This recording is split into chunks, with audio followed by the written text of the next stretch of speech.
my musicians. Yeah. So this is how I usually record with my musicians. What happens is that a lot of times I do the songwriting. So I'm pretty much writing the tune, and so basically it's my arrangement and my composition. So I have to give them something like a dummy take or something like a rough cut, that this is my idea, and now you have to kind of, sometimes they have to follow the tune, and sometimes they have to do their own improvisation, but it becomes a very good reference point for them to start.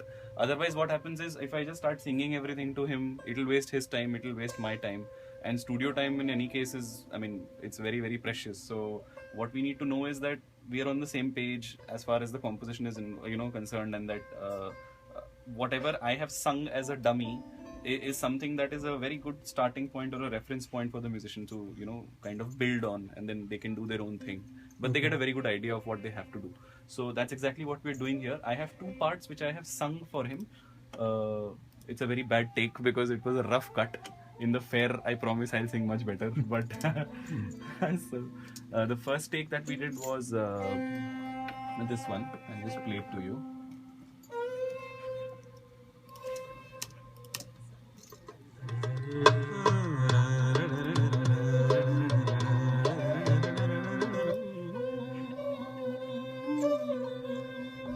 So it's like a very high, almost like a echoey kind of in the background.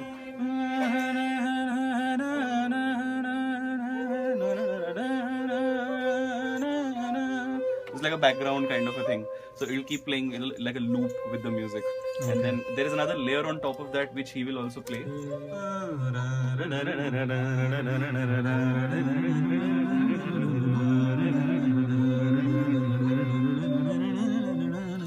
So basically the idea is that it's layered. So the Ravanatha is layered, and we're going to use layers like that. So I'm going to do his takes, and then I'm going to see in the final edit, of course, anything can happen. I might remove one, I might add another layer, I might cut something from somewhere, put it somewhere else. Okay.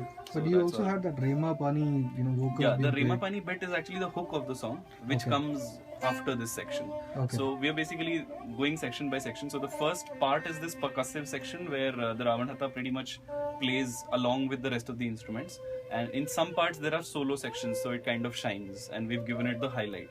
So it has to be the main instrument there. And can you tell us a little bit about this Rema Pani song? The Rema Pani is actually a tune which I always wanted to write because all my life, I mean, my dad is a State Bank of India employee, and he has been really kind to us kids, and he made it sure that every summer holidays we used to go out and we used to travel the length and breadth of the country. We are South Indians, so we've done a lot of South India travel. But traveling in trains in those days used to be really good because we used to be able to see a lot of India. Everybody who has traveled in Indian trains, come on, you can't miss the fields, all the greenery, all the pastoral beauty around you.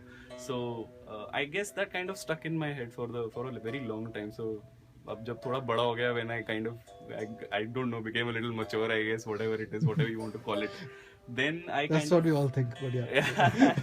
So I thought that it would be lovely to write a song about the great Indian outdoors, as I call it, and I thought it's a very good I don't know, it's a very good subject. I found it very interesting. Something about fields, something about the agricultural backbone of the country, something about farmers, something about peasants.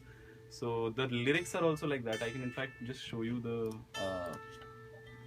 I'll just open the lyrics. Sure, please. So that we actually know exactly what we are singing. Rema Pani, okay. Rema Pani, wait. Work in progress. Pix and posters. You seem to be very organized. Oh yeah. So I do a lot of my posters, a lot of my,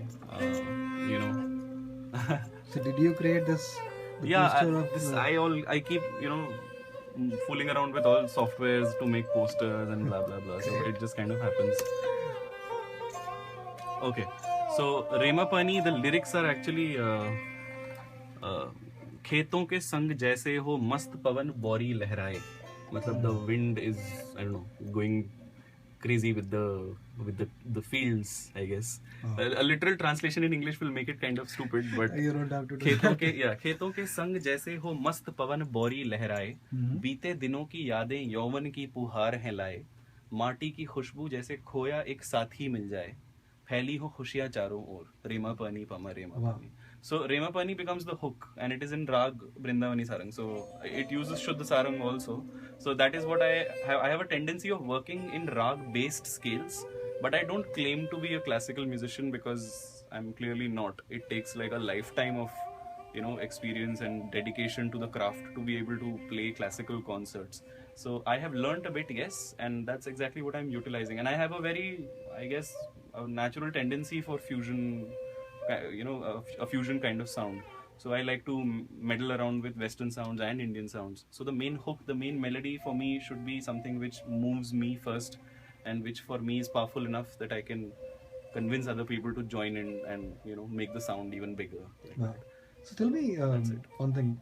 How did you think about adding the Ravan Hatta instrument sound in this song? The song itself is so organic, and it is coming out in such a rustic Indian kind of way that it had to have something Indian ethnic about it. Now I have a sitar player, Dhruv Vedi, who's exceptional at what he plays. He's one of the best new sitar players in the country.